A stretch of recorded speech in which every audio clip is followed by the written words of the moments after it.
Založím sám tieto malé platne ručne? To asi ťažko.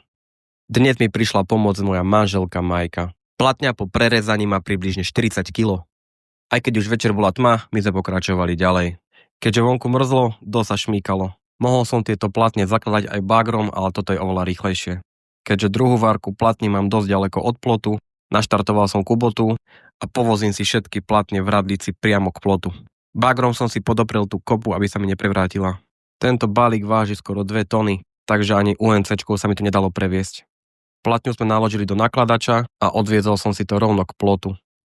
Vonku bolo aktuálne minus 5 stupňov. Každú platňu som rezal na polovicu. Tu sme už pokračovali v druhej časti plotu. Stĺpy mám naústejšie preto, lebo tu je prudký svah.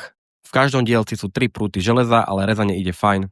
Aj keď najradšej pracujem sám, dnes by to bez mojej Majky trvalo extrémne dlho. Ešte jeden diel a máme to hotové. Na dnes stačilo, pokračujeme na ďalší deň. Tu som mal ďalšieho pomocníka, ktorý mi prišiel pomôcť nakladať platne. Táto kubota odvezie v nakladači približne 300 kg.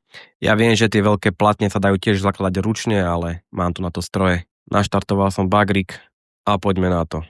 Keďže dnes tam nie som sám, ide to oveľa rýchlejšie ako tým kládkostrojom. Ešte predtým, ako platňa dosadne, strčím tam taký kajlík, odpojím gurtne a keď ho vytiahnem, tak platňa si pekne dosadne. Veľmi dôležité je mať tie betónové stĺpy dobre osadené. Keď ich máš veľmi ďaleko od seba, platňa ti môže vypadnúť a keď ich máš veľmi blízko pri sebe, tak ju tam ani nedáš. Aby ste mali predstavu, týchto 9 platní sme založili približne za hodinu. Hotovo, môžem pokračovať ďalej. Ten polystyren odpadne, keď trošku odmrzne. Keďže sa mi ešte nechcelo ísť domov, pokračoval som s terénnymi úpravami. Bola taká zima, že zem som si musel rozhrábať bagrom. Potom to už išlo celkom dobre, aspoň sa blatno nelepilo na topánky. Popravde, neviem si predstaviť rozbíjať tú zem ručne. Tu je vidieť, ako mám tie platne zakalíkované drevom. Ešte sa mi fajnovo rozsnežilo a mal som úplnú romantiku. Tu už nahádzujem poslednú zem do fúrika a mám to prisypané z obidvoch strán. Nešmykalo sa len mne, ale aj tento bager dostal celkom zabrať v tomto kopci. Aby som vyšiel, pomáhal som si predným ramenom, inak by som ani nevyšiel hore.